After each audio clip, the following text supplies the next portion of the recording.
வணக்கம். இப்பதிவினை முதல் தடவை பார்ப்பவர்கள் அல்லது பார்க்கத் தவறியவர்கள் சப்ஸ்கிரைப் பண்ணி பார்க்கும்படி தயவுடன் கேட்டுக்கொள்கிறேன். அறிந்து கொள்வோம். சாஸ்திரம் கூறும் சில நல்ல அறிவுரைகள். குளிக்கும் போது நீரில் அலை மோதாமல் குளிக்க வேண்டும். தலைக்கு வைக்கும் தலையணையை காலுக்கு வைக்கக்கூடாது. தலையணை மீது உட்காரவும் கூடாது. நம் நிழல் சாதத்தில் விழும்படி சாப்பிடக்கூடாது. கைவிரலை நீக்கியும் கையை உதறியும் சாப்பிடக்கூடாது. சாப்பிடும்போது உருட்டி சாப்பிடக்கூடாது. எதையும் எச்சில் பண்ணி சாப்பிடக்கூடாது, குடிக்கக்கூடாது. சாப்பிட்டு முடிந்ததும் தட்டையோ கையோ நக்கக்கூடாது. இரவில் அடுப்பில் நெருப்பை மிச்சமின்றி அணைத்து விட வேண்டும்.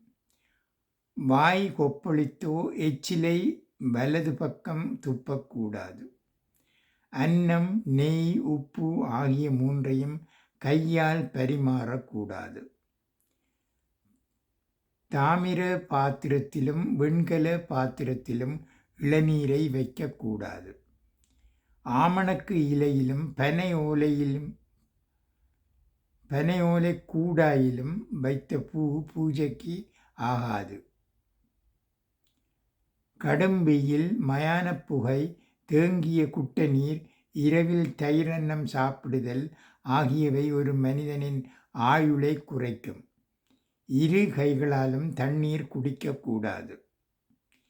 இஞ்சி, பாகற்காய், கஞ்சி, கட்டித்தயிர், கீரைகள், நெல்லிக்காய், வெங்காயம் ஆகியவற்றை இரவில் சாப்பிடக்கூடாது. நற்றுணையாவது அண்ணாமலையாரே. நன்றி, வணக்கம்.